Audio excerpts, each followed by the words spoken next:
नमो भगवते वासुदेवाय।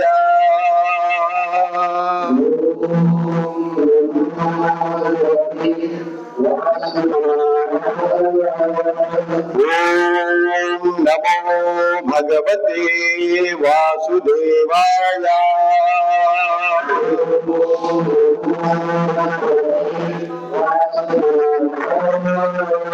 ओम नमो भगवते वासुदेवाय।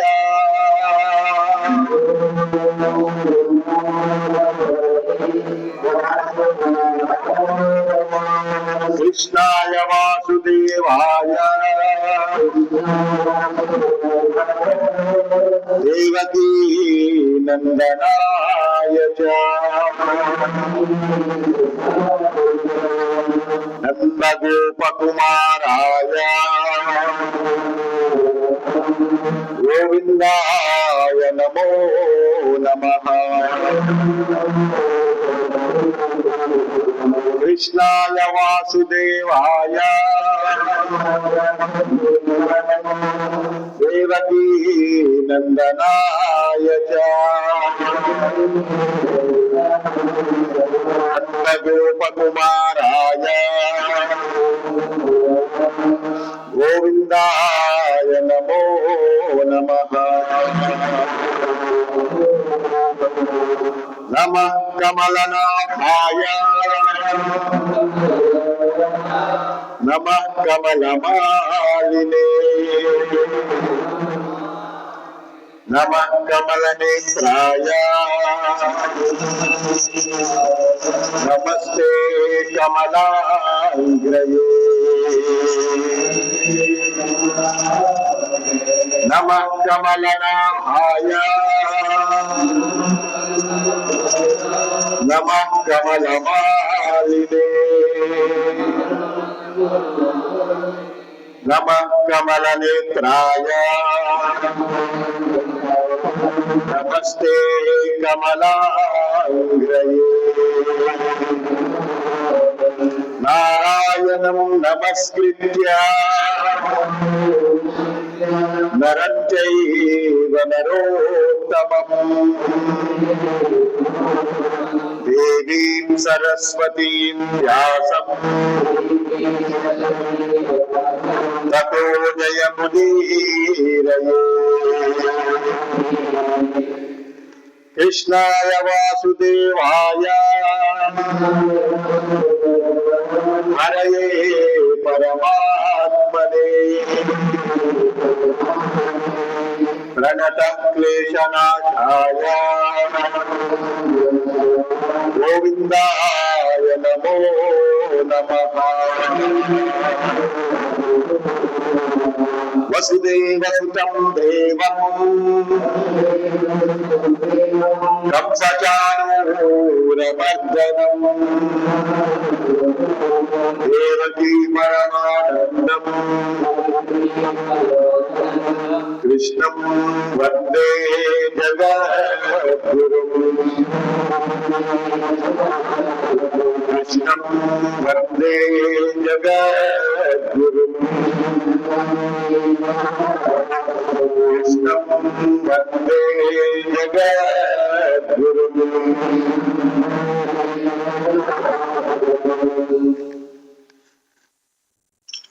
भगवान का स्वरूप को ध्यान में रख के थोड़ा सा भजन कर लीजिए।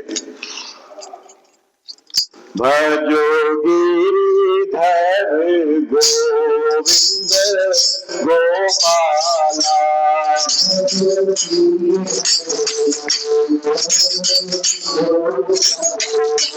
भजो गिरिधर गोविंद गोपाला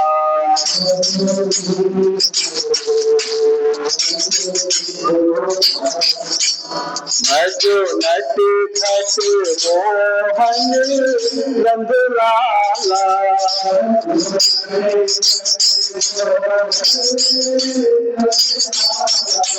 भजो नट खट मोहन नंदलाला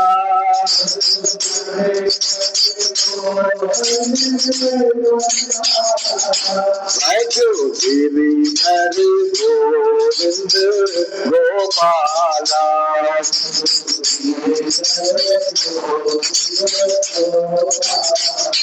मैं जो गिरिधर गोविंद गोपाला,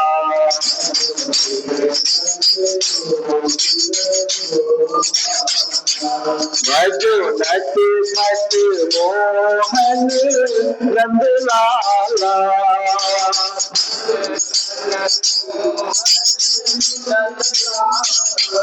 मैं जो नट खट मोहन नंद लाला,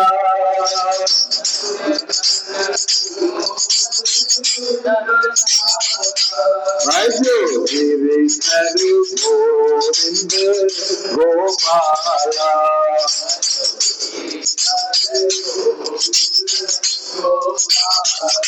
मैं जो गिरिधर गोविंद गोपाला।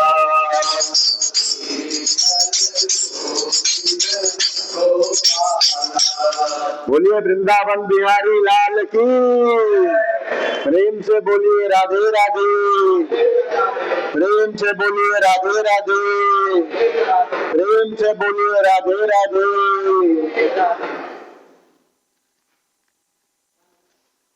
अभी हम लोग श्रीमद् भागवत महापुराण का श्रवण करेंगे, पठन होगा। आप लोग सब सावधान हो जाइए। हम लोग पिछले पारायण में दूसरे अध्याय तक पढ़े थे। अब जो है तीसरा अध्याय होगा, दूसरे स्कंद का तीसरा अध्याय। तो यह विषय है कामनाओं के अनुसार विभिन्न देवताओं की उपासना तथा भगवत भक्ति के प्राधान्य का निरूपण, है ना। विषय देखिए बहुत अच्छा है, सुंदर है।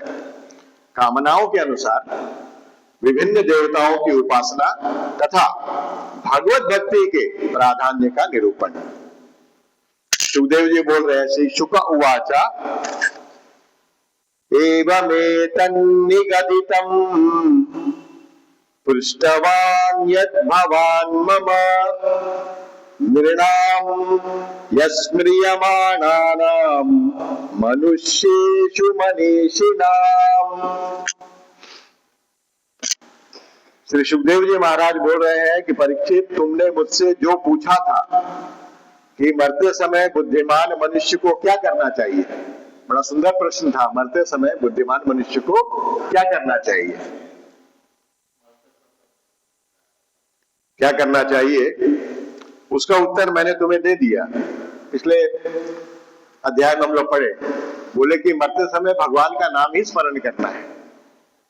तो भगवान का नाम मरते समय कब आएगा? जब हम लोग बचपन से ही भगवान का नाम स्मरण का अभ्यास बनाएंगे तब।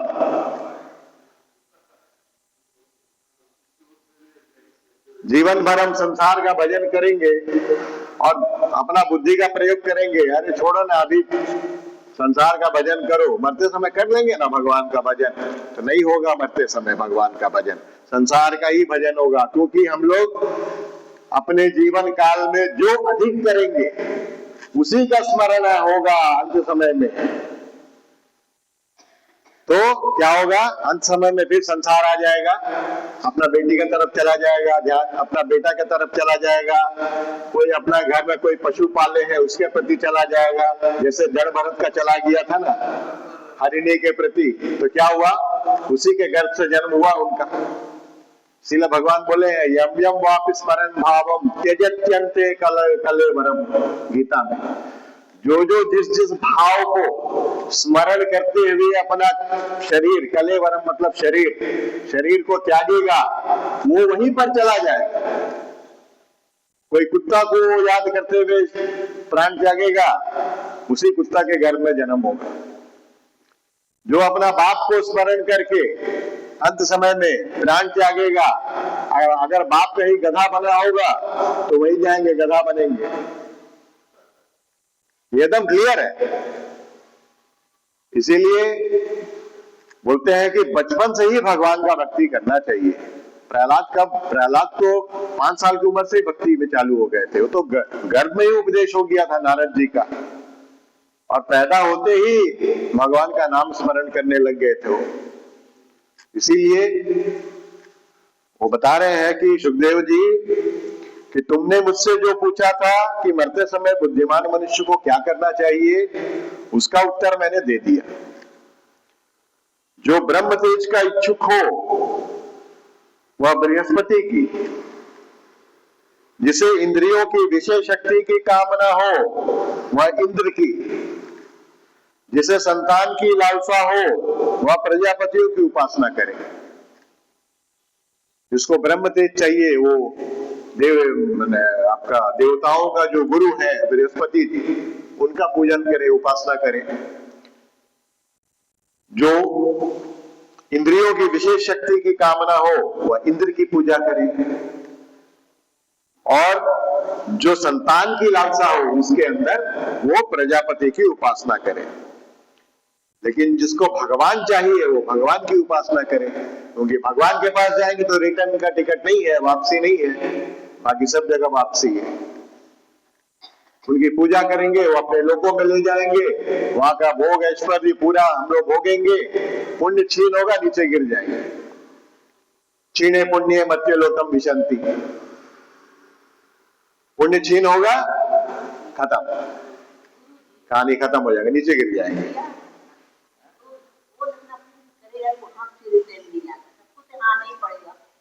बहुत अच्छा बताया, बताइए।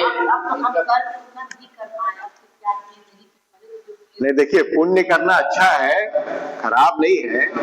देखिए कहने का देखिए भाव होता है किसी भी चीज में, पुण्य कर्म करना अच्छा है, लेकिन पुण्य कर्म का फल जो है ना वो शाश्वत नहीं है।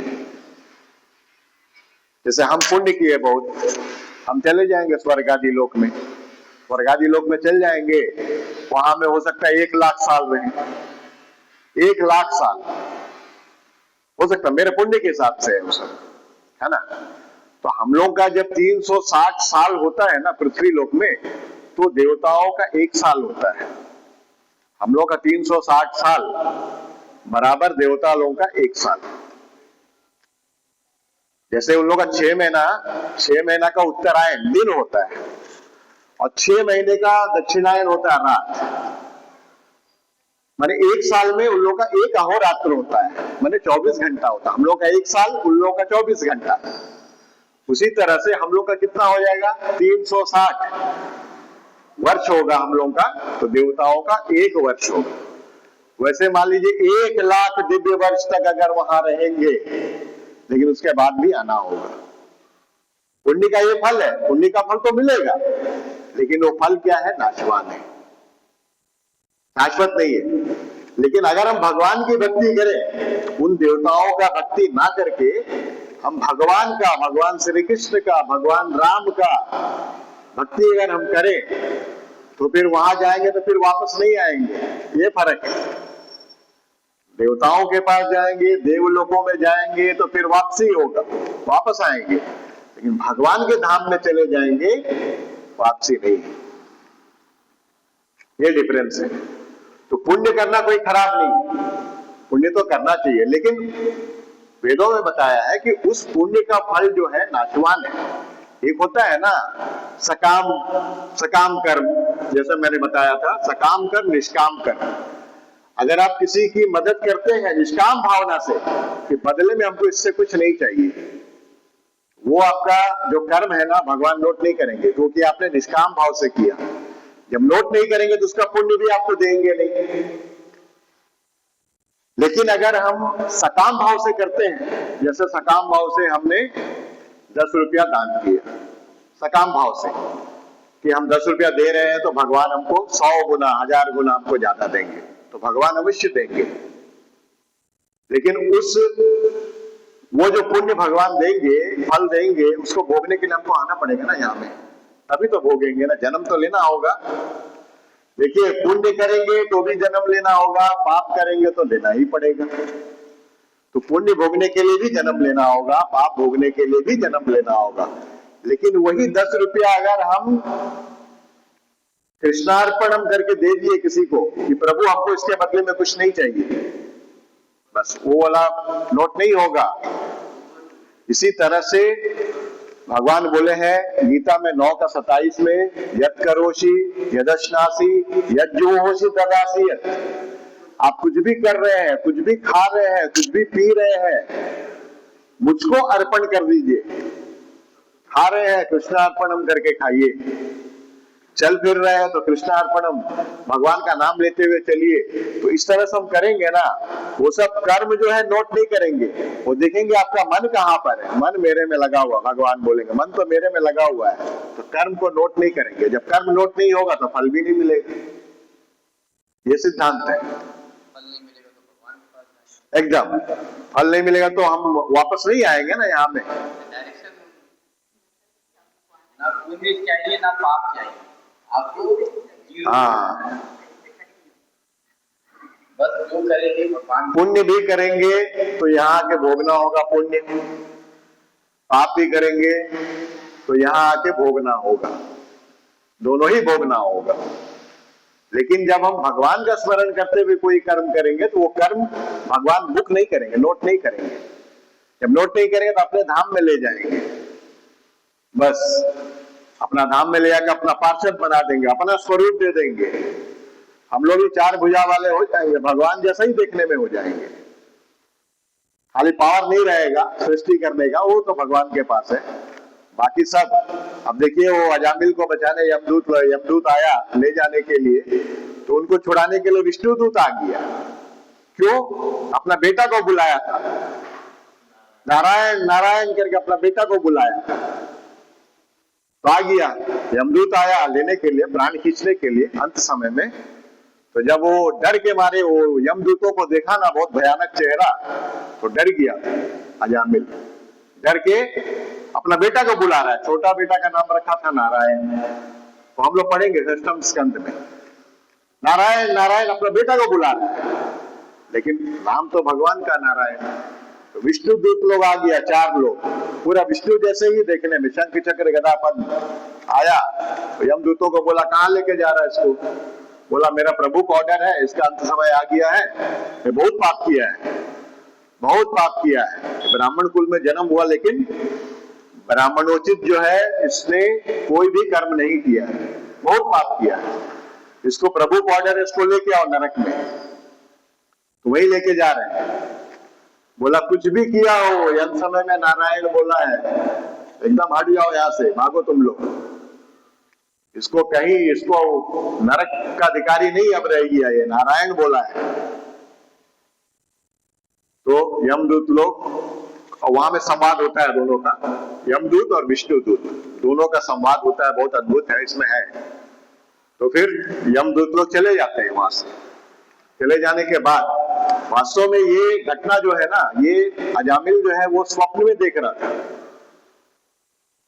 जैसे ये होता है, घटना बीतता है, नींद खुल जाता है, स्वप्न जो है वो टूट जाता है।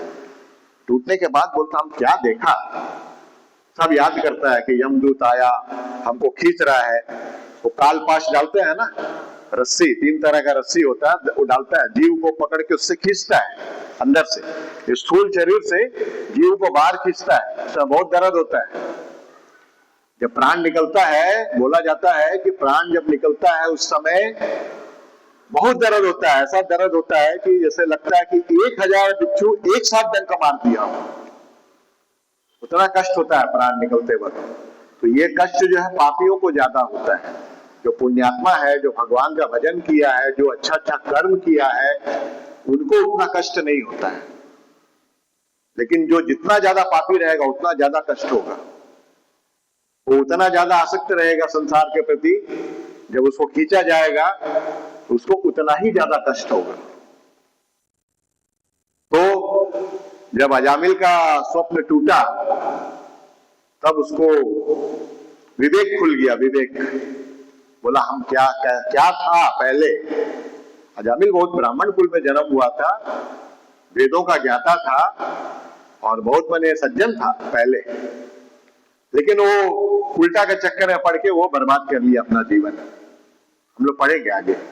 उसके बाद उनको वैराग्य हो जाता है, तुरंत उनको वैराग्य हो जाता है, अपना घर द्वार सबको छोड़ के चले जाते हैं हरिद्वार जाके वहां भगवान की भक्ति करते हैं। भक्ति करने के बाद उनके लिए विमान आता है, भगवान भेजते हैं उनके लिए विमान आता है, उस विमान में बैठ के वैकुंठ चले जाते हैं।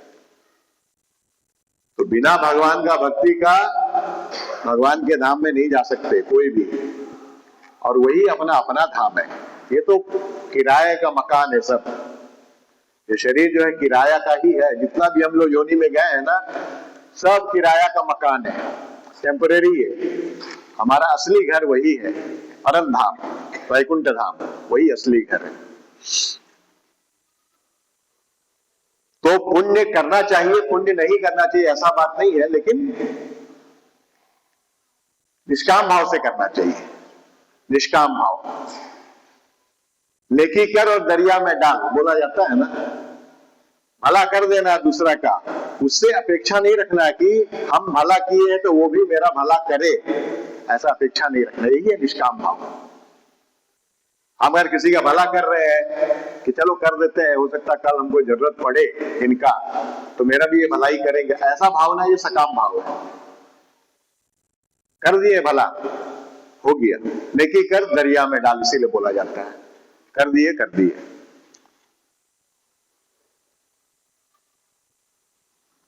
फिर बोलते हैं कि जिसे लक्ष्मी चाहिए वह माया देवी की पूजा करे, उपासना करे। जिसे तेज चाहिए वह अग्नि की, जिसे धन चाहिए वह वसुओं की। जिस प्रभावशाली पुरुष को वीरता की चाह हो, उसे रुद्रों की उपासना करनी चाहिए। जिसे बहुत अन्न प्राप्त करने की इच्छा हो वह अदिति का, जिसे स्वर्ग की कामना हो वह अदिति के पुत्र देवताओं का, जिसे राज्य की अभिलाषा हो वह विश्व देवों का, और जो प्रजा को अपने अनुकूल बनाने की इच्छा रखता हो उसे साध्य देवताओं का आराधना करना चाहिए। आयु की इच्छा से अश्विनी कुमारों का, जिसको ज्यादा लंबा आयु चाहिए अश्विनी कुमारों का। पुष्टि की इच्छा से पृथ्वी का, और प्रतिष्ठा की चाह हो तो लोक माता पृथ्वी और द्यौ का सेवन करना चाहिए। द्यौ मतलब आकाश। सौंदर्य की चाह से गंधर्वों की, पत्नी की प्राप्ति के लिए उर्वशी अप्सरा की, और सबका स्वामी बनने के लिए ब्रह्मा की आराधना करनी चाहिए।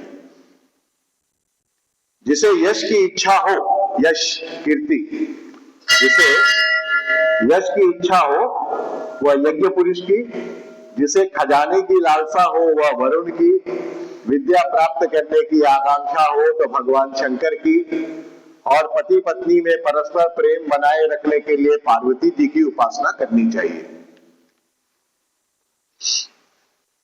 धन उपार्जन करने के लिए विष्णु भगवान धन भी देते हैं। देखिए, विष्णु भगवान के प्रति अगर हम सकाम भाव से अगर भजन करेंगे ना तो धन देंगे। ध्रुव को दिए थे ना, ध्रुवपद, धन भी देते हैं, संकट से भी बचाते हैं। देखिए, द्रौपदी के ऊपर जब संकट आया तब वो भगवान को याद की तो आके संकट से बचाए। चीर हरण हो रहा था, वहां से बचाए। फिर आपका उधर दुर्वासा महामुनि गए थे, वहां याद की तो वहां भी संकट से बचाए। तो चार तरह के जो भक्त हैं ना, आर्थ, अर्थार्थी, जिज्ञासु और ज्ञानी, ये भी भगवान के ही भक्त हैं। तो भगवान बोले सब भक्त उदार हैं, सब अच्छे हैं, मेरे ही भक्त हैं। लेकिन जो ज्ञानी भक्त है मेरा, वो मेरा ही स्वरूप है, भगवान बोले, क्योंकि उनको कोई इच्छा नहीं है। ज्ञानी भक्त जो मेरा है वो मेरा सर्वश्रेष्ठ भक्त है। चार तरह का भक्त, आर्त भक्त मतलब संकट में जो पुकारे वो आर्त भक्त। जैसे गजेंद्र कौन है? तो हाथी था ना, वो गजेंद्र मोक्ष आएगा इसमें अष्टम स्कंद में। वो मगरमच्छ पकड़ लेता है हाथी को जल में, तो पुकारता है भगवान को, जो भी इस संसार का मालिक है, जो भी ईश्वर है, जो भी सृष्टि स्थिति और लय कर रहा है, उस भगवान के मैं शरण हूं, वो आके मेरी रक्षा करे। इस तरह से पुकारता है गजेंद्र सूंड में कमल लेके। तब भगवान विष्णु अपना पीताम्बर, अपना सब, लक्ष्मी को बोलना भी भूल जाते हैं, दौड़े चले आते हैं, क्योंकि शरणागत हो गया है भक्त। दौड़े चले आते हैं और आके वो ग्राह को अपना चक्र से काट के गजेंद्र का रक्षा करते हैं, हाथी का। तो संकट में बुलाए थे भगवान को, तो आए वो संकट निवारण करने के लिए। और गजेंद्र का पिछला जन्म का स्टोरी है, वो एक राजा था, अहंकारवश शाप से वो गजेंद्र हो गया था। फिर उनको अपना पार्षद बना लेते हैं, गजेंद्र को अपना लोक में ले जाते हैं। तो इसीलिए आर्त भक्त संकट के लिए पुकारने वाला, अर्धार्थी भक्त धन संपत्ति के लिए भगवान का भजन करने वाला, उसको अर्धार्थी भक्त बोलते हैं। और एक होता है जिज्ञासु भक्त, जो भगवान को जानना चाहता है, जिज्ञासु, वो एक तरह का भक्त होता है। जैसे हम लोग हैं अभी सब हम लोग आए हैं भगवान को जानने के लिए, भगवान क्या है, भगवान का तत्व क्या है ना, भगवान कैसे प्राप्त होंगे, हम लोग जिज्ञासु भक्त। और एक भक्त होता है ज्ञानी भक्त। ज्ञानी भक्त क्या है, वो भगवत प्राप्ति वो हो गया है, भगवत प्राप्ति हो गया, लेकिन बिना कारण वो भगवान का भजन कर रहे हैं और उसको कुछ पाना बाकी नहीं है, जो पाना था वो पा लिए, लेकिन भगवान का जो लीलामृत है, कथामृत है, वो श्रवण करते रहता है, भगवान का भजन करते रहता है, झूठ मूठ का कोई कारण नहीं है, कोई इच्छा नहीं है, वो ज्ञानी भक्त है। तो भगवान बोल रहे हैं जो ज्ञानी भक्त है वो सर्वश्रेष्ठ है और वो मेरा ही स्वरूप है। माने वो ज्ञानी भक्त में और मुझ में कोई डिफरेंस नहीं है, भगवान बोल रहे, गीता में ही है सब। तो देखिए यहां पर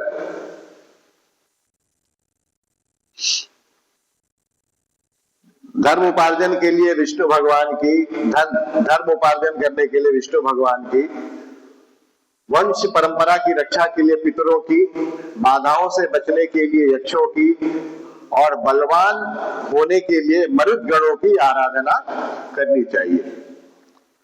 राज्य के लिए मनवंतरों के अधिपति देवों को, अभिचार के लिए निवृत्ति को, भोगों के लिए चंद्रमा को, निष्कामता प्राप्त करने के लिए परम पुरुष नारायण को भजना चाहिए। देखिए निष्कामता अगर पाना है तो भगवान नारायण का भजन करना चाहिए। जैसे प्रहलाद जी को जब हिरण्यकशिपु को मार दिए थे ना भगवान, तो प्रहलाद तो 5 साल का था, तो प्रहलाद से बोले कि तुम वर मांगो, क्या चाहिए तुमको, वर मांगो। तो प्रहलाद जी बोले कि तो हमको फंसाने का चक्कर में भगवान वर मांगने के लिए बोल रहे हैं। तो बोला नहीं प्रभु हमको कुछ चाहिए नहीं, आपका दर्शन हो गया बहुत है। बोला नहीं तुम वर मांगो, मैं दूंगा वर। बोलता भगवान तो फंसा के ही छोड़ेगा लगता है।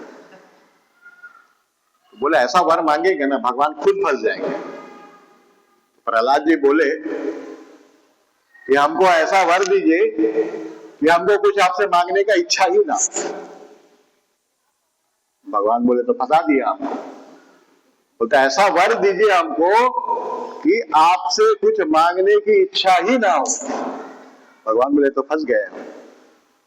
माने हमको कुछ नहीं चाहिए आपसे, हमको कभी कोई इच्छा ही ना हो आपसे मांगने का, ऐसा वर हमको दे दीजिए। तो भगवान फंस गए। भगवान तो भक्त के जाल में फंस ही जाते हैं, बार बार हमेशा ही फंसते हैं। वो कहीं नहीं फंसते भगवान, खाली भक्त के जाल में ही फंसते हैं। हम भक्त अपराधीन, मैं भक्त के वश में हूं, भगवान बोल दिए हैं मैं भक्त के वश में हूं, भक्तों के अधीन में मैं हूं। तो वही है। और जो बुद्धिमान पुरुष है वह चाहे निष्काम हो, समस्त कामना से युक्त हो अथवा मोक्ष चाहता हो, तो उसे तो तीव्र भक्ति योग के द्वारा केवल पुरुषोत्तम भगवान की ही आराधना करनी चाहिए। देखिए आराधना किसका करना चाहिए, हम लोग को भगवान का ही करना चाहिए। बाकी सब देवताओं को नमस्कार करना चाहिए, किसी का निरादर नहीं करना है, क्योंकि सब देवता भगवान के ही स्वरूप हैं। तो किसी का निरादर नहीं करना है। जैसे पहले बहुत होता था ये सब, जो वैष्णव है ना, जो विष्णु भगवान को मानने वाले हैं, उनसे पटरी नहीं होता था। जो शिव का भक्ति करने वालों से पटरी नहीं होता था। जो शैव है, शैव का वैष्णव से पटरी नहीं था, वैष्णव का शैव से पटरी नहीं था। ये दोनों में ज्यादा ये था, कंपटीशन था। लेकिन अभी बहुत बदलाव हो गया, बहुत चेंज हो गया है। अभी देखिएगा, जहां राम जी का मंदिर है वहां शिवलिंग भी है, जहाँ शिवलिंग है वहां राम का भी मंदिर है। उसी में अभी बहुत जागरूकता आया इसमें, पहले ऐसा नहीं है, बहुत जागरूकता आया। और भगवान भी बोलते हैं कि मेरे में और शंकर जी में भेद मत करना कभी। जो मेरे में शंकर जी में भेद करेगा उसको मैं प्राप्त नहीं होऊंगा। शिवाय विष्णु रूपाय शिव रूपाय विष्णवे। शिव ही विष्णु है, विष्णु ही शिव है, हरि ही हर है, हर ही हरि है। दोनों में कोई भेद नहीं है, भेद नहीं करना है। भगवान शंकर का मंदिर में भी जाके प्रणाम करना है और भगवान शंकर जी से बोलना है, हे प्रभु, आप अपने प्रभु से मेरा मुलाकात करवा दीजिए। शंकर जी के प्रभु कौन है? विष्णु जी है। और इस तरह से बोलना है कि हे प्रभु, आप अपने प्रभु से मेरा मुलाकात करवा दीजिए, क्योंकि वही करा सकते हैं। हनुमान जी के मंदिर में जाके वही बोलना है, हे बजरंगबली, आप अपने प्रभु से मेरा परिचय करवा दीजिए, मेरा मिलाप करा दीजिए। तुलसीदास जी को कौन मिलाए थे राम जी से? हनुमान जी मिलाए थे, हनुमान जी ही मिलाए थे। तुलसीदास जी तो पहचान नहीं पाए, आए थे, राम लक्ष्मण आए थे, तुलसीदास जी नहीं पहचान पाए। तब साइड से हनुमान जी बोल रहे हैं, चित्रकूट के घाट पर भाई संतन की भीड़, है ना। तुलसीदास चंदन घिसे तिलक लगाए रघुवीर। तो जब ये वाला सुने ना तुलसीदास जी, तब समझ गए, अरे जो चंदन लगा रहे वो तो राम जी है, मेरे प्रभु है। तब देखिए हनुमान जी दर्शन करवा दिए प्रभु का, अपना भगवान का। तो भगवान का जो भक्त होगा ना, वही भगवान का दर्शन करवाएगा, बिना उनका थ्रू से नहीं होगा। जब हनुमान जी लंका गए थे ना, सीता मैया को खोजने, तब वहां में विभीषण जी अलग से एक ठो महल में थे। उनके यहाँ गए तो उनके यहाँ राम भजन चल रहा था। बोला, लंका में राम भजन कौन कर रहा है? लंका में तो रावण भजन होता है, यहाँ तो राम भजन करने वाला कौन है? तो देखे, जाके देखे तो रावण का भाई विभीषण है। तो फिर दोनों का परिचय हुआ। तब जाके विभीषण बोले, आपसे मुलाकात हो गया है, अब प्रभु से भी मेरा मुलाकात हो जाएगा। अब हमको पूर्ण विश्वास हो गया, क्योंकि जब भगवान के संत मिल जाते हैं ना, तो भगवान भी मिल जाएंगे, क्योंकि संत ही भगवान से भेंट करवा देंगे। तो विभीषण जी ये बात बोल रहे हैं कि आपसे मुलाकात हो गया मेरा। प्रभु हनुमान जी को बोल रहे हैं, अपने प्रभु से अब जल्द ही हम मिल लेंगे। और वैसे ही हुआ, बहुत जल्दी फिर मुलाकात हो गई राम जी से विभीषण का।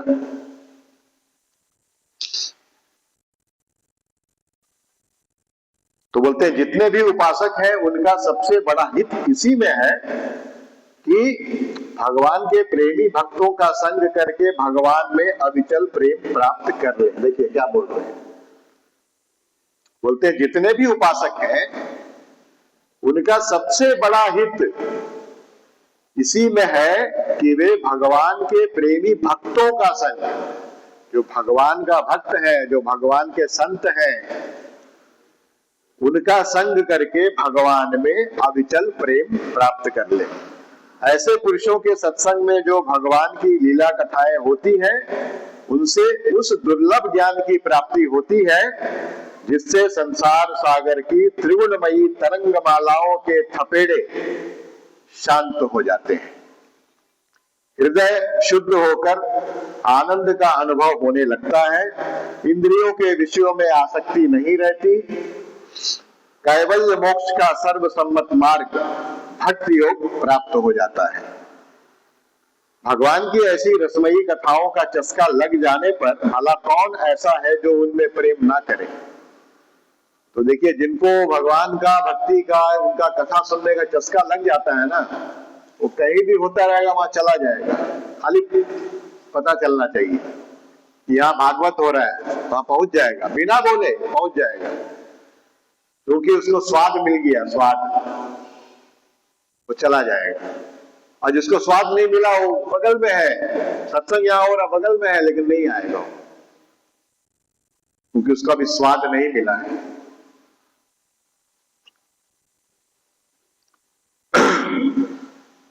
शौनक जी ने कहा, सूत जी, राजा परीक्षित ने सुखदेव जी की यह बात सुनकर उनसे और क्या पूछा। वे तो सर्वज्ञ होने के साथ ही साथ मधुर वर्णन करने में भी बड़े निपुण थे।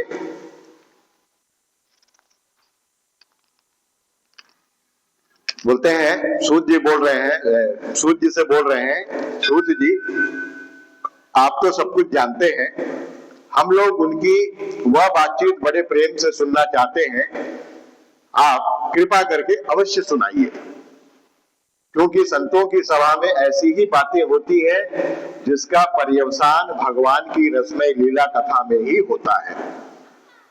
पांडुनंदन महारथी राजा परीक्षित बड़े भगवत भक्त थे। बाल्यावस्था में खिलौने से खेलते समय भी वे श्री कृष्ण लीला का ही रस लेते थे। देखिए कितने बड़े भक्त थे वो खिलौनों से खेलते समय भी ना वो ऐसा फील करते थे कि हम भगवान का साथ ही खेल रहे हैं। खिलौनों में भी वो भगवान को ही देखते थे। भगवान में श्री सुखदेव भी जन्म से ही भगवत परायण हैं, और सुखदेव जी महाराज भी बचपन से ही भक्त थे भगवान के। ऐसे संतों के सत्संग में भगवान के मंगलमय गुणों की दिव्य चर्चा अवश्य ही हुई होगी। जिसका समय भगवान श्री कृष्ण के गुणों के गान अथवा श्रवण में व्यतीत हो रहा है, उसके अतिरिक्त सभी मनुष्यों की आयु व्यर्थ जा रही है। बोलते हैं जिसका समय भगवान के गुणों में, भगवान का स्मरण में, भगवान का भजन में बीत रहा है, वही जिंदगी जी रहा है सही। बाद बाकी जो व्यर्थ का, इधर उधर का, जिसका कोई मतलब नहीं है, वो सब काम कर रहा है, उसका जिंदगी जो है व्यर्थ ही हो रहा है। वे भगवान सूर्य, ये भगवान सूर्य प्रतिदिन अपने उदय और अस्त से उसकी आयु छीनते जा रहे हैं। जैसे जैसे दिन पार हो रहा है, जो भगवान का भजन कीर्तन में श्रद्धा नहीं है, जो रुचि नहीं लेता है, जो नहीं करता है, उसका एक एक दिन घटते जा रहा है, घटते जा रहा है, मृत्यु के निकट जा रहा है वो। क्या वृक्ष नहीं जीते? वृक्ष भी तो जीते हैं। क्या लोहार की धौकनी सांस नहीं लेती? लोहार का बस धौकनी रहता है ना, देखे धौकनी समझते हैं ना, जो लोहार जो गर्म करता है ना लोहा को, आओ हाँ, धौकनी बोला जाता है उसको। वो ऐसा सा हार्ड जैसा होता है, ऐसे ऐसे जब हवा निकलता है तो ऐसा पिचक जाता है, जब हवा भरता है तो सब फूल जाता है। तो भी तो सांस ले रहा है, लेकिन क्या वो वास्तविक सांस है? नहीं है। क्या लोहार की धौकनी सांस नहीं लेती? गांव के अन्य पालतू पशु, क्या मनुष्य पशु की तरह खाते पीते या मैथुन नहीं करते? जिसके कान में भगवान श्री कृष्ण की लीला कथा कभी नहीं पड़ी, वह नर पशु, कुत्ते, ग्राम सूकर, ऊंट और गधे से भी गया पीता है। जो कभी श्रवण नहीं किया है भगवान का नाम, वो बोल रहे हैं जिसके कान में भगवान श्री कृष्ण की लीला कथा कभी नहीं पड़ी, बोलते हैं वह कैसा है? नर पशु, कुत्ते, ग्राम सूकर, ऊंट और गधे से भी गया बीता है। सूत जी, जो मनुष्य भगवान श्री कृष्ण की कथा कभी नहीं सुनता, उसके कान बिल के समान है। उसके कान बिल के समान है, सांप का बिल होता है ना, बिल के समान है। जो जीभ भगवान की लीलाओं का गायन नहीं करती, वह मेढक की जीभ के समान टर्र टर्र करने वाली है। मेढक भी देखिए चिल्लाता है रात भर, टर्र टर्र करता है। उसी तरह हम लोग का भी जीभ है, अगर भगवान का भजन नहीं करते हैं तो।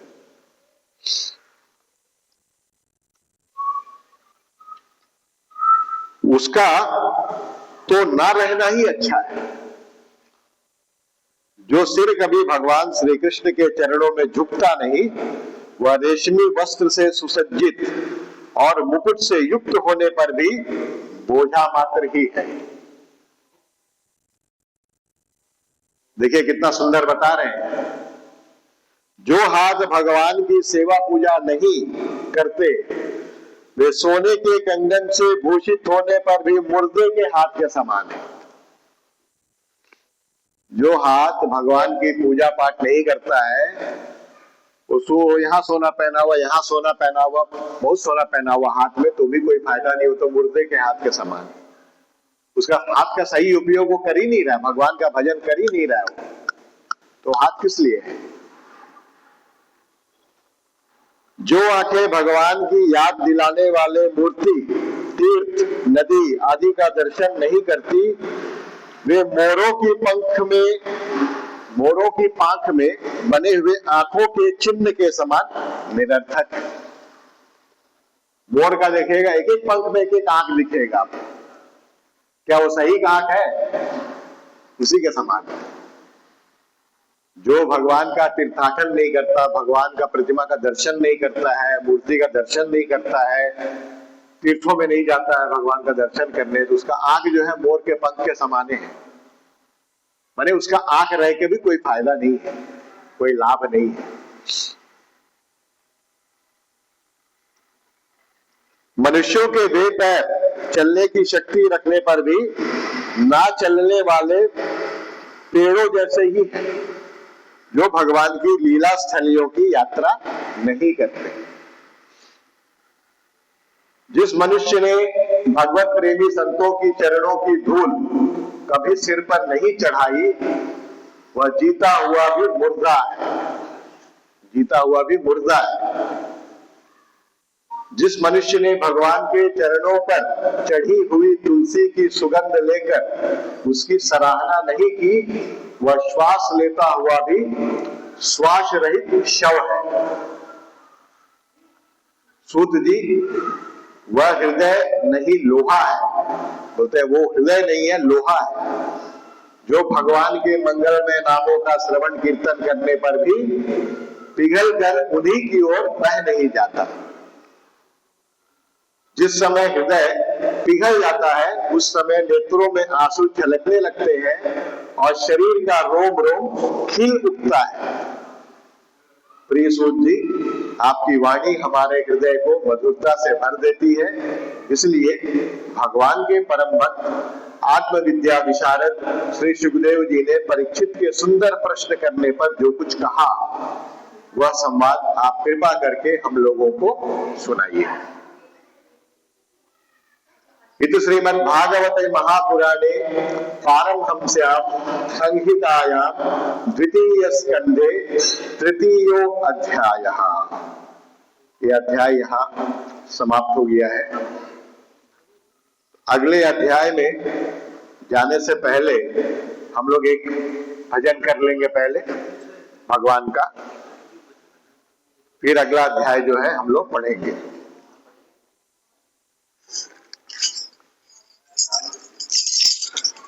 श्रीमन्नारायण नारायण हरि हरि,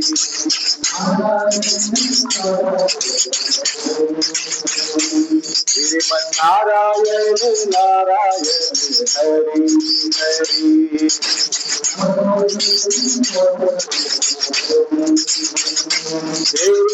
लीला सबसे न्यारी न्यारी हरि हरि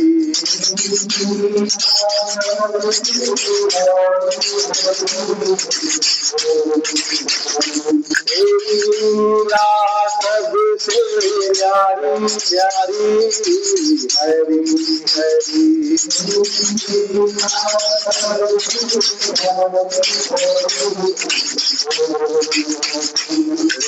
नारायण नारायण हरि हरि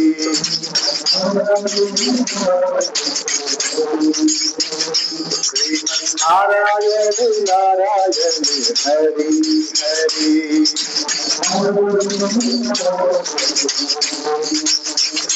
तेरी लीला सबसे न्यारी न्यारी हरि हरि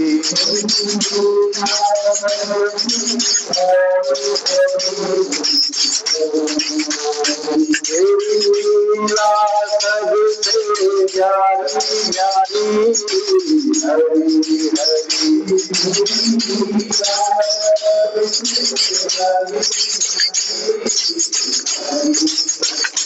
श्रीमन नारायण नारायण हरि हरि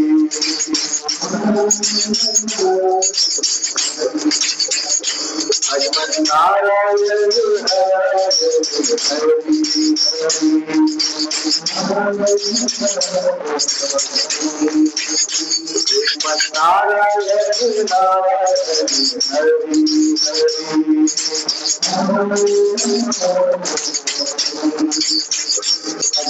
नारायण नारायण हरि नारायण नारायण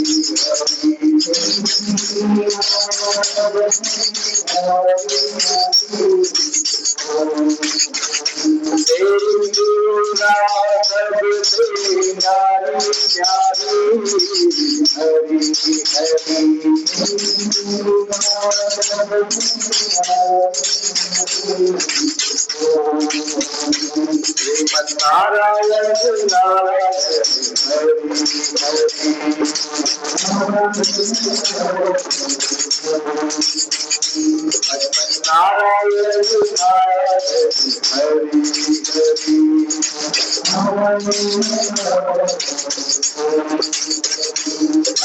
नारायण नारायण हरि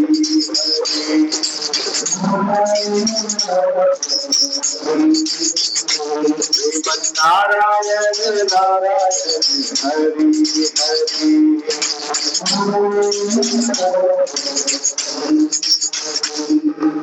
बोलिए वृंदावन बिहारी लाल की प्रेम से बोलिए राधे राधे प्रेम से बोलिए राधे राधे प्रेम से बोलिए राधे राधे।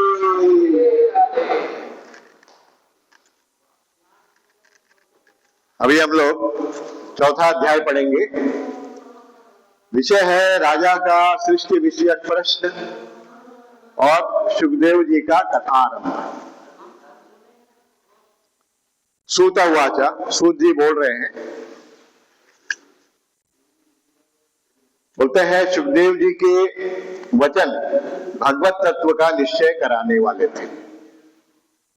मैंने सूत जी कहते हैं कि सुखदेव जी का जो मैंने परीक्षित को बताया है, जो भी उनका जो वचन है वो भगवत तत्व का निश्चय कराने वाले थे।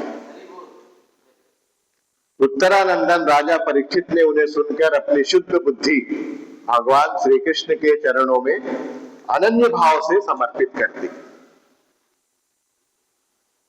शरीर, पत्नी, पुत्र, महल, पशु, धन, भाई बंधु और निष्कंटक राज्य में नित्य के अभ्यास के कारण उनकी दृढ़ ममता हो गई थी। एक क्षण में ही उन्होंने उस ममता का त्याग कर दिया, एक क्षण में। शौनकादि ऋषियों, महामनस्वी परीक्षित ने अपनी मृत्यु का निश्चित समय जान लिया था, इसलिए उन्होंने धर्म, अर्थ और काम से संबंध रखने वाले जितने भी कर्म थे उनका संन्यास कर दिया। इसके बाद भगवान श्री कृष्ण में सुदृढ़ आत्मभाव को प्राप्त होकर बड़ी श्रद्धा से भगवान श्री कृष्ण की महिमा सुनने के लिए उन्होंने श्री सुखदेव जी से यही प्रश्न किया जिसे आप लोग मुझसे पूछ रहे हैं। परीक्षित ने पूछा, भगवत स्वरूप मुनिवर, आप परम पवित्र और सर्वज्ञ हैं। आपने जो कुछ कहा है वह सत्य एवं उचित है। आप जो जो भगवान की कथा कहते जा रहे हैं, त्यों त्यों मेरे अज्ञान का पर्दा फटता जा रहा है। मैं आपसे फिर भी यह जानना चाहता हूं कि भगवान अपनी माया से इस संसार की सृष्टि कैसे करते हैं। इस संसार की रचना तो इतनी रहस्यमयी है कि ब्रह्मादि समर्थ लोकपाल भी इसके समझने में भूल कर बैठते हैं। भगवान कैसे इस विश्व की रक्षा और फिर संहार करते हैं। अनंत शक्ति परमात्मा किन किन शक्तियों का आश्रय लेकर अपने आप को ही खिलौने बनाकर खेलते हैं। वे बच्चों के बनाए हुए घरंदों की तरह ब्रह्मांडों को कैसे बनाते हैं और फिर किस प्रकार बात की बात में मिटा देते हैं।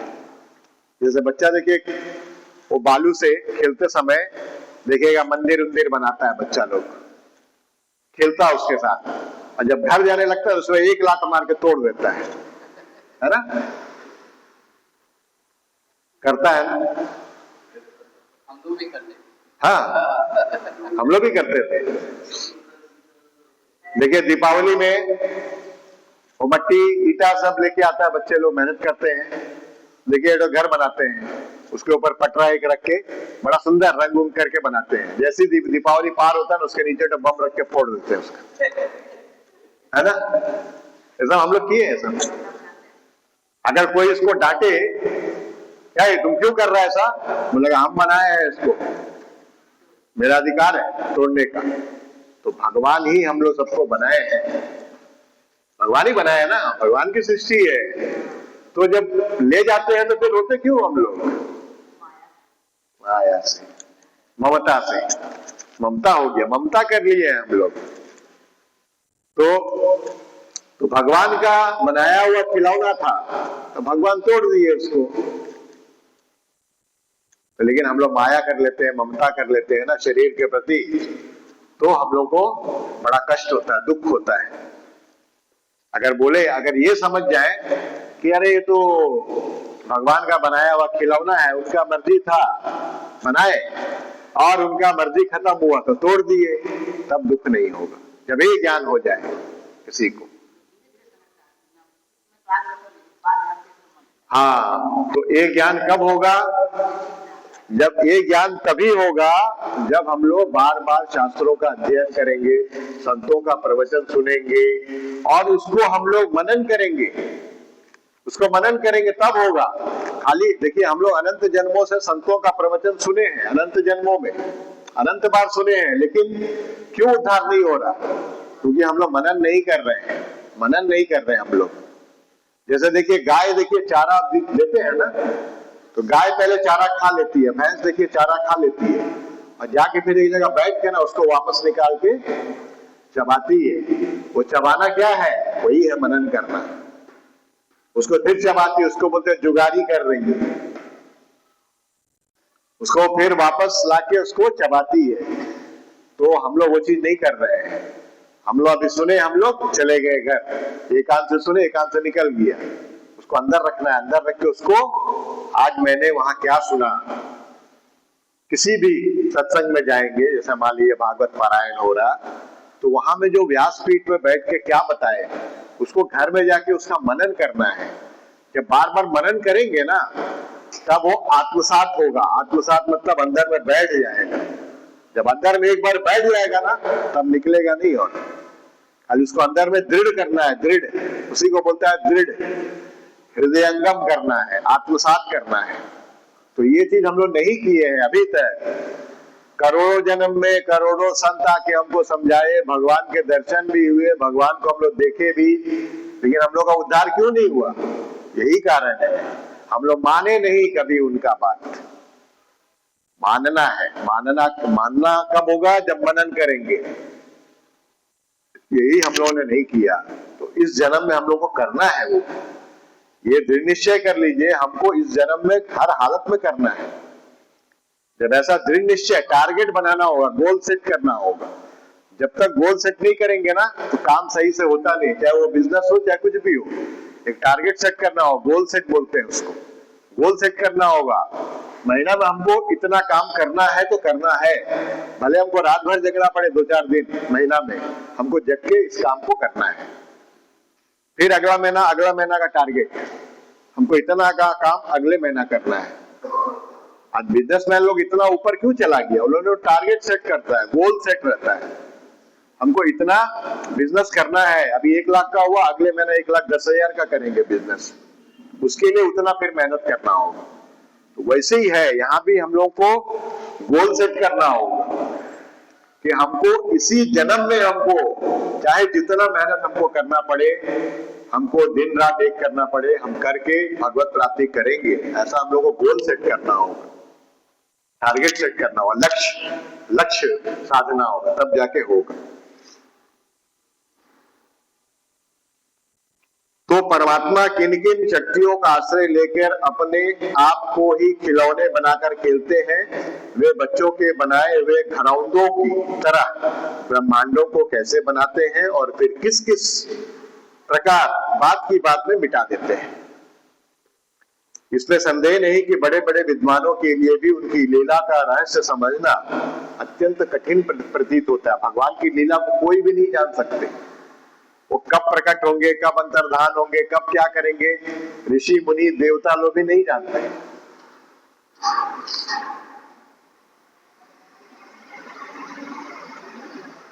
भगवान तो अकेले ही है, भगवान तो एक ही है ना। वे बहुत से कर्म करने के लिए पुरुष रूप से प्रकृति के विभिन्न गुणों को एक ही साथ धारण करते हैं अथवा अनेकों अवतार ग्रहण करके उन्हें क्रमशः धारण करते हैं। मुनिवर, आप वेद और ब्रह्म तत्व दोनों के पूर्ण मर्मज्ञ हैं, इसलिए मेरे इस संदेह का निवारण कीजिए। तो सूत जी बोल रहे हैं, जब राजा परीक्षित ने भगवान के गुणों का वर्णन करने के लिए उनसे इस प्रकार प्रार्थना की, तब सुखदेव जी ने भगवान श्री कृष्ण का बार बार स्मरण करके अपना प्रवचन प्रारंभ किया। सुखदेव जी ने कहा, उन पुरुषोत्तम भगवान के चरण कमलों में मेरे कोटि कोटि प्रणाम है, जो संसार की उत्पत्ति, स्थिति और प्रलय की लीला करने के लिए सत्व, रज और तमोगुण रूप 3 शक्तियों को स्वीकार कर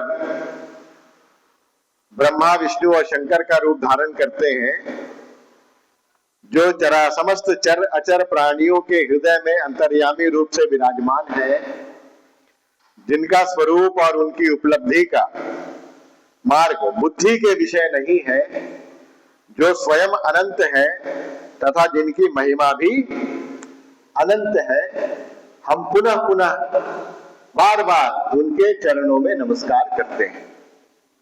देखिए, यहाँ पर बहुत अच्छा बात बताए हैं। ये जो हम लोग डिफरेंस करते हैं ना, ब्रह्मा जी अलग है, विष्णु जी अलग है, शंकर जी अलग है, सब एक ही भगवान बने हैं। एक ही भगवान रचना के लिए ब्रह्मा जी बने हैं, वही भगवान पालन पोषण के लिए विष्णु जी बने हैं, वही भगवान लय करने के लिए शंकर जी बने हैं।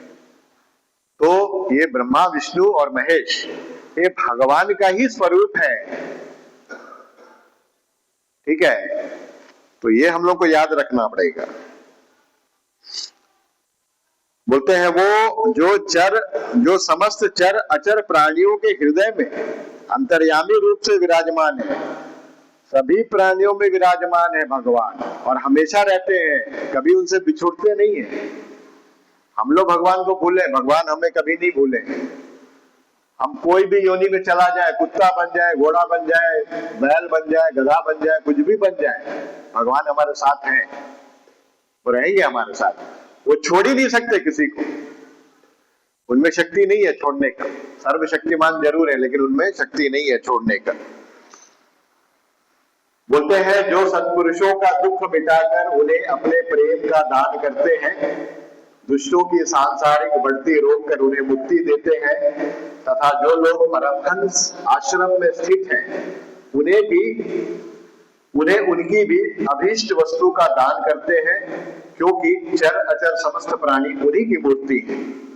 सारा ब्रह्मांड भगवान का स्वरूप है। सर्वम खल्विदम ब्रह्म। इसलिए किसी से भी उनका पक्षपात नहीं है। पक्षपात नहीं है भगवान के नजर में। भगवान के नजर में सब बराबर है। तो यहाँ प्रश्न होता है कि भगवान के नजर में सब जब बराबर है तो भगवान किसी को धन ज्यादा देते हैं, किसी को धन नहीं देते हैं, किसी को दुख ज्यादा देते हैं, किसी को सुख ज्यादा देते हैं, ऐसा क्यों? तो ये सब हम लोग का जो कर्म है ना, उसके हिसाब से हम लोग को मिलता है। भगवान ये सब नहीं देते हैं। हम लोग जो अनंत जन्मों में हमने जो कर्म किए, शुभाशुभ कर्म, उसी का फल अभी हम लोग भोग रहे हैं। ये वाला देखिए, ये वाला सवाल जब महाभारत का युद्ध समाप्त हो गया था, उस समय धृतराष्ट्र पूछे थे भगवान से कि आप तो ईश्वर हैं। भगवान को बोल रहे हैं धृतराष्ट्र, बोला आप तो ईश्वर है, सब जानते हैं। तो ये जो हम इस जन्म में हम अंधा होकर पैदा हुआ और मेरा 100 पुत्र मारा गया, हम ऐसा क्या मैंने पाप किया था जो हम अंधा बन के पैदा हुआ, मेरा 100 पुत्र मारा गया? तो भगवान बोले कि आप अपना पिछला जन्म याद कीजिए। उस समय के लोगों में शक्ति था, जाति स्मर होते थे बहुत लोग। जाति स्मर मतलब जिनको कुछ अपना पिछले जन्म याद रहता था, पिछला जन्म सब। तो धृतराष्ट्र जी आंख बंद करके ध्यान लगाए तो 5-6 जन्म तक उनको याद आया, 5-6 जन्म पहले वो क्या क्या थे, उसके बाद और उनको याद नहीं आ रहा था।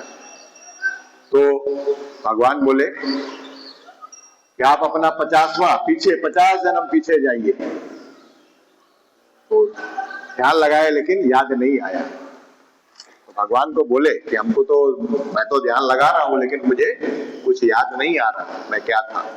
बोला मैं बताता हूं। तब भगवान कृष्ण बताए, वो तो अंतर्यामी हो, तो सबका पूरा कुंडली जानते हैं। तो बोले आप अपना 50वां पिछला जन्म याद कीजिए, उसमें आप एक राजा थे। आपके राज्य में एक ब्राह्मण था। वो ब्राह्मण के पास में एक हंस और हंसनी जोड़ा था। तो ब्राह्मण तीर्थाटन पे जा रहा था, अब इसका देखभाल कौन करेगा? तो वो ब्राह्मण क्या किया, वो हंस और हंसनी को आपके सुपुर्द करके किया कि महाराज जी इसका थोड़ा ख्याल रखिए, मैं वहां से आऊंगा तो मैं फिर इसको ले लूंगा। तो वो तो चला गया तीर्थाटन में। तो हंस जो है वो सरोवर में, हंस हंसनी दोनों तैरने लगा। और कालक्रम से क्या हुआ, वो हंसनी जो है 100 अंडा दी। कितना अंडा? 100 अंडा दी। हंसनी का अंडा बड़ा सुंदर होता, बड़ा बड़ा। तो जब राजा देखा, उसको मोह हो गया, अंडों के प्रति मोह हो गया। अभी देखिए वो अंडा, अभी अंदर में तो बच्चा है ना उसका। अंडा क्या है?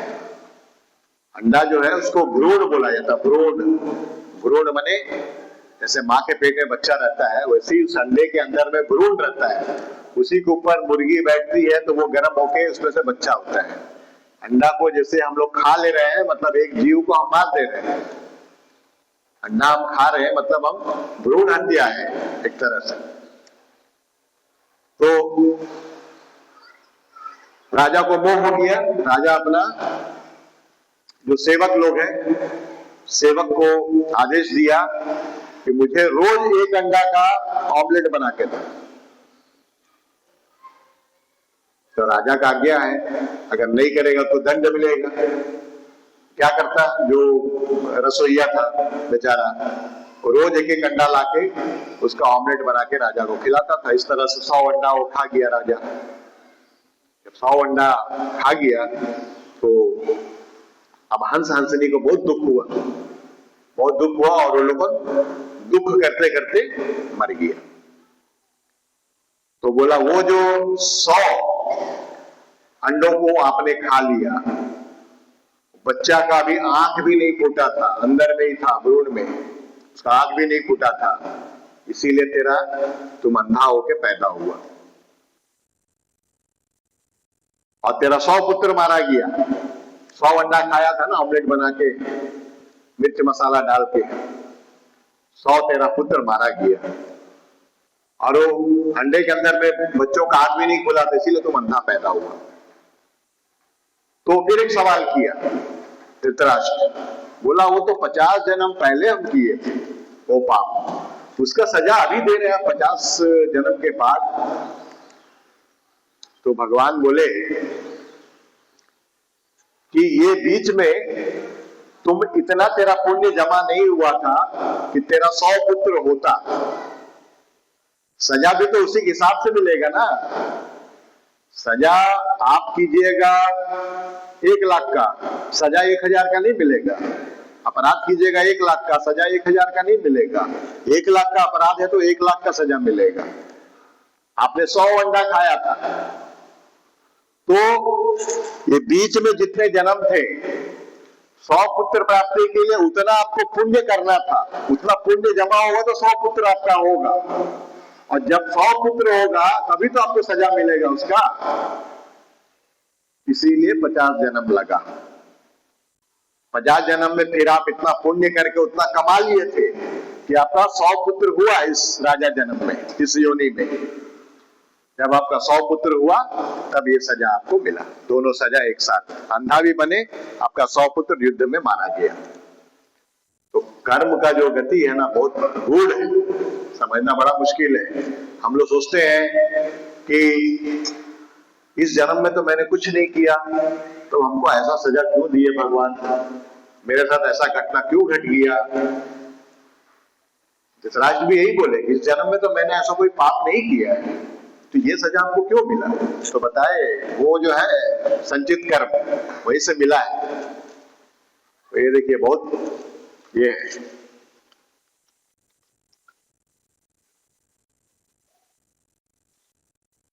बोलते हैं जिनका कीर्तन, स्मरण, दर्शन, वंदन, श्रवण और पूजन जीवों के पापों को तत्काल नष्ट कर देता है, उन पुण्य कीर्ति भगवान श्री कृष्ण को बार बार नमस्कार है। विवेकी पुरुष जिनके चरण कमलों की शरण लेकर अपने हृदय से इस लोक और परलोक की आसक्ति निकाल डालते हैं और बिना किसी परिश्रम के ही ब्रह्म पद को प्राप्त कर लेते हैं, उन मंगलमय कीर्ति वाले भगवान श्री कृष्ण को अनेक बार नमस्कार है।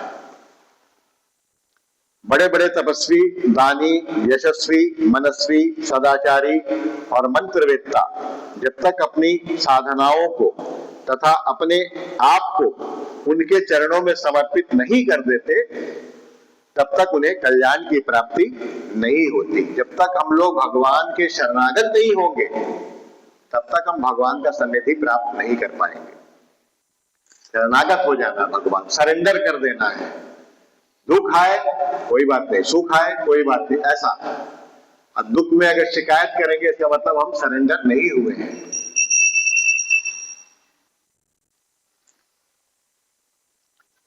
जिनके प्रति आत्मसमर्पण की ऐसी महिमा है, उन कल्याणमयी कीर्ति वाले भगवान को बार बार नमस्कार है।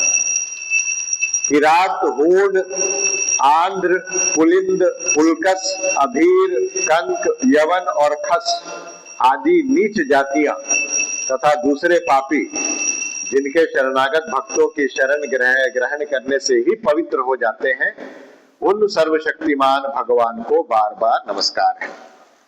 देखिए, हम किसी भी कुल में जन्म लें, किसी भी कुल में हमारा जन्म हुआ हो, वो मैटर नहीं करता है, वो माने महत्वपूर्ण नहीं है।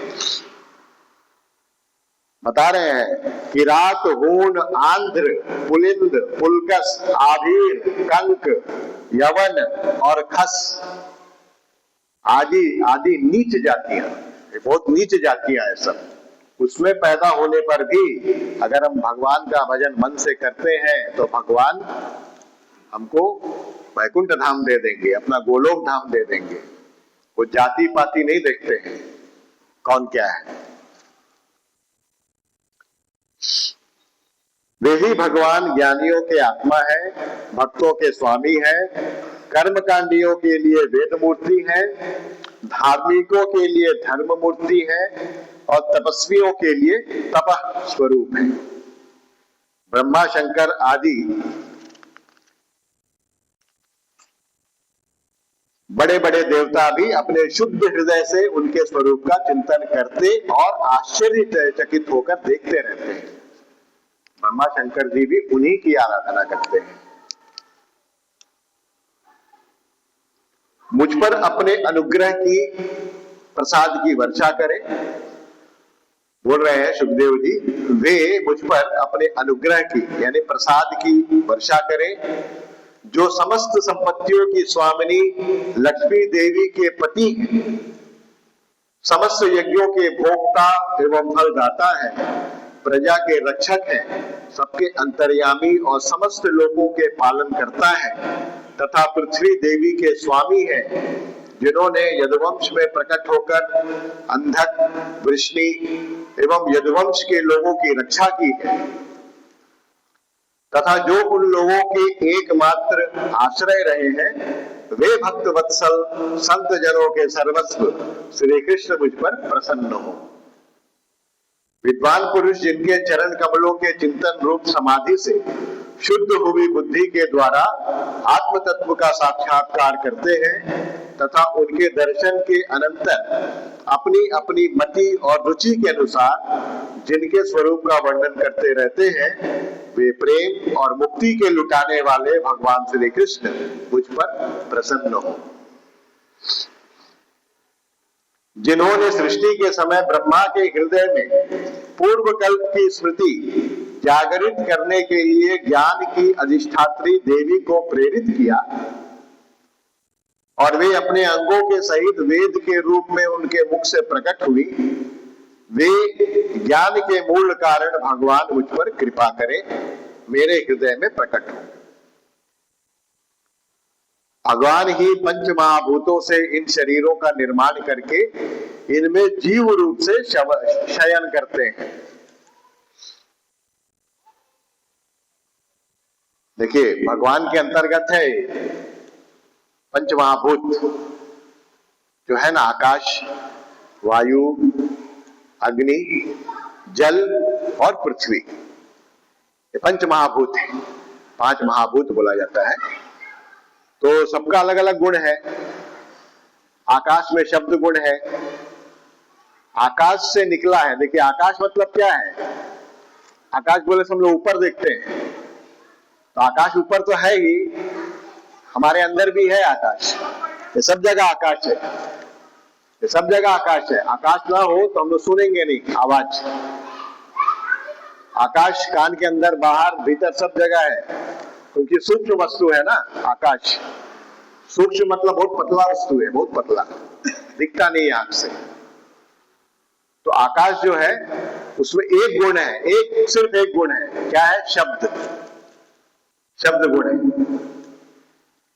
हम लोग देखिए, फोन से यहां से अमेरिका बात कर लेते हैं, ऑस्ट्रेलिया बात कर लेते हैं, कहां कहां बात कर लेते हैं। अगर आकाश नहीं हो तो बात नहीं होगा। आकाश की वजह से बात होता है। आकाश का एक मतलब और होता है जो शून्य, जो कुछ नहीं है, उसी को आकाश बोला जाता है। जो दिख नहीं रहा कुछ, वो आकाश है। आकाश का एक मतलब अर्थ ये भी होता है जो सबको अवकाश दे, जो सबको अवकाश दे, सबको अवसर दे, उसका नाम आकाश है। तो आकाश से निकला वायु। वायु में क्या है? अपना जो जनक है, जनक मतलब आकाश से निकला ना, तो आकाश ही पिता हुआ वायु का। अपना जनक का गुण भी है और इसका अपना गुण भी है। वायु में क्या गुण है? स्पर्श, स्पर्श गुण है। और शब्द गुण भी है, शब्द गुण आकाश का और स्पर्श गुण अपना। तो देखिए जब वायु लगता है ना शरीर में, वायु चलता है तो आवाज होता है, और जब त्वचा में लगता है तो हम लोग बोलते हैं ना गर्म हवा चल रहा है, ठंडा हवा चल रहा है, इस तरह से हम लोग बोलते हैं, एहसास होता है, हम लोग को फील होता है। तो दो गुण है वायु में, शब्द और स्पर्श। वायु से निकला है अग्नि, वायु से अग्नि निकला। तो बहुत लोग बोलते हैं वायु से अग्नि कैसे निकलता है? वायु से अग्नि कैसे निकलेगा? तो देखिएगा वायु से अग्नि कैसे निकलता है। जब देखिएगा जंगल में जब बहुत जो हवा चलता है ना, तो दो पेड़ टकराता है आपस में, और रगड़ से देखिए अग्नि प्रकट हो जाता है, रगड़ से अग्नि प्रकट हो जाता है, उसको बोलते हैं दावानल। बड़े बड़े जंगलों में पेड़ बहुत सामने सामने रहता है, जब हवा चलता है ना तो पेड़ जो है एक दूसरे में से टकराता है, और टकराने से क्या होता है उसमें आग लग जाता है। वो आग कोई लगाता नहीं है, वो हवा से लग जाता है टकरा टकरा के। तो इसीलिए बोला जाता है वायु से अग्नि प्रकट हुआ, उसको बोलते हैं दावानल। पहले भी हम लोग ये माचिस तो अभी आया भाई, बहुत पहले माचिस तो नहीं था, तो अग्नि कैसे प्रकट होता था? अरणि मंथन से होता था। हाँ, अरणि मंथन हम लोग के पूर्वज लोग करते थे, अरणि मंथन। दो लकड़ी, एक लकड़ी नीचे, वो एक लकड़ी ऐसा सा करके बहुत देर रगड़ते थे ऐसे ऐसे, दोनों हाथ को रगड़िए, देखिए गर्म होता है ना, वैसे वो गर्म होके उसमें आग प्रकट होता था, उसको अरणि मंथन बोलते हैं। बहुत पहले ऐसा ये विधि था अग्नि प्रकट करने का। उसके बाद तो फिर बहुत सारा अभी माचिस आ गया, बहुत लाइटर आ गया, बहुत सारा चीज आ गया। तो अग्नि में तीन गुण है। अग्नि का गुण है रूप अपना, और वायु का गुण स्पर्श, और आकाश का गुण शब्द। तीन गुण इसमें आ गया अग्नि में। अग्नि देखिए उसका रूप एक होता है ना, अग्नि का जलता है तो रूप दिखाई देता है ना, अग्नि में रूप गुण है उसमें। और जब देखिए लपट जब ज्यादा मारता है तो फटफट फटफट आवाज भी करता है अग्नि। पत्ता उत्ता डालिए उसमें, देखिए फटफट फटफट आवाज करेगा जब जलेगा। तो स्पर्श गुण भी है, त्वचा में लगता तो गर्म लगता है, और शब्द गुण भी है, आवाज भी करता है। तीन गुण है। अग्नि से निकला है जल, अग्नि से प्रकट हुआ है जल। तो जल में रस गुण है, रस गुण है। वहां में कुआं खोदिए, वहां का जल अलग स्वाद का रहेगा, वहां में कुआं खोदिए, वहां का जल अलग स्वाद का रहेगा। रहता है ना, कोई मीठा होता है, कोई खारा होता है। रस गुण भी है, और अपना ऊपर वाला जितना है सब गुण उसमें है। चार गुण है, शब्द, स्पर्श, रूप और रस, चार गुण है जल में। उसका रस भी मिलता है, जब नदी बहती है तो आवाज भी करती है। गर्म पानी है कि ठंडा पानी है, त्वचा में हम लोग एहसास भी होता है, स्पर्श गुण भी है। और जल से प्रकट हुआ है पृथ्वी, जल से निकला है पृथ्वी। पृथ्वी में पांचों गुण है। पृथ्वी का अपना गुण क्या है? गंध। पृथ्वी का गुण है गंध, शब्द, स्पर्श, रूप, रस और गंध। पृथ्वी में गंध गुण है। आप देखिएगा 50 किस्म का फूल लगा दीजिए, चमेली का अलग खुशबू है, चंपा का अलग खुशबू है, अलग अलग फूल का अलग अलग खुशबू है, ठीक है। और पानी में रस गुण है। देखिए आम का पेड़, आम कितना वैरायटी का है? 50 वैरायटी का आम है, 50 तरह का आम है। लगड़ा आम है, सुंदरी है, हेमवती है, ठीक है, बहुत दशहरा है। तो देखिए सबका टेस्ट अलग अलग है। तो ये क्या पानी का गुण का चलते हैं, पानी में रस है ना, उसके चलते सबका टेस्ट अलग अलग है। अमरूद भी कितना तरह का, सबका टेस्ट अलग अलग है। ये 5 महाभूत जो है, इसका मालिक कौन है? भगवान है। हाँ, देखिए भगवान शब्द में 5 महाभूत है। भगवान, भा, गा, वा में आकार और ना। भा से भूमि, भा से भूमि हो गया, गा से गगन, वा से वायु, आ लगा हुआ है, आकार लगा हुआ है वा में, आ से अग्नि और ना से नीर पानी। तो भगवान शब्द में ही पांचों महाभूत है, इन पांचों का कंट्रोलर है भगवान। भागवान 5 अक्षर है, भा गा वा, आ भी है और ना भी है। तो पांचों का मालिक है भगवान, वही बनाए हैं, ये सब हम लोगों ने नहीं बनाया, वही बनाए हैं। तो कुछ नहीं से सब कुछ बना दिए भगवान। हम लोग को कुछ मिलता है तो उससे हम लोग बनाते हैं। अभी जैसे हमको बैगन का सब्जी बनाना है तो बैगन रहेगा, प्याज रहेगा, लहसुन रहेगा, मिर्चा रहेगा, अदरक रहेगा, ये सब रहेगा तो हम बनाएंगे ना। अगर कुछ नहीं देगा, बोलेगा बैगन का सब्जी बना दो, कैसे बनाएंगे? लेकिन सृष्टि के आदि में कुछ नहीं था, कुछ नहीं था, नथिंग से एवरीथिंग बनाया है भगवान, मैंने कुछ नहीं से सब कुछ बना दिए है। और हम लोग को कुछ मिलता तो तब हम लोग बनाते हैं। तो कितना डिफरेंस है हमारे में और भगवान में। और कुछ मिलता तो हम लोग बनाते, उसी में हम लोग अहंकार करते हैं, अरे हम जैसे खाना बनाए वो बना सकेगा, हम जैसे काम किए वो कर सकेगा, कितना अहंकार हम लोग करते हैं, है? और भगवान नथिंग से एवरीथिंग बना दिया, ये वो अहंकार नहीं करते हैं।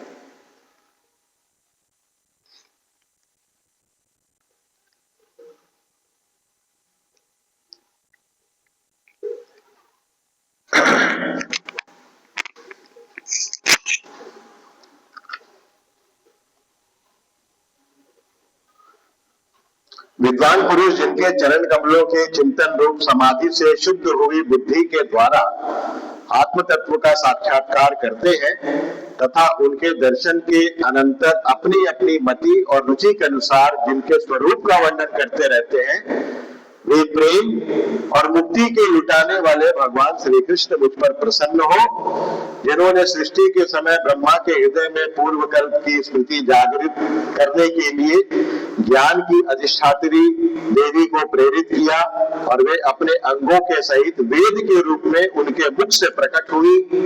वे ज्ञान के मूल कारण भगवान मुझ पर कृपा करें, वे हृदय में प्रकट हो, मेरे हृदय में प्रकट हो। भगवान ही पंच महाभूतों से इन शरीरों का निर्माण करके इनमें जीव रूप से शयन करते हैं और 5 ज्ञानेंद्रिय, 5 कर्मेंद्रिय, 5 प्राण और 1 मन, इन 16 कलाओं से युक्त होकर इनके द्वारा 16 विषयों का भोग करते हैं।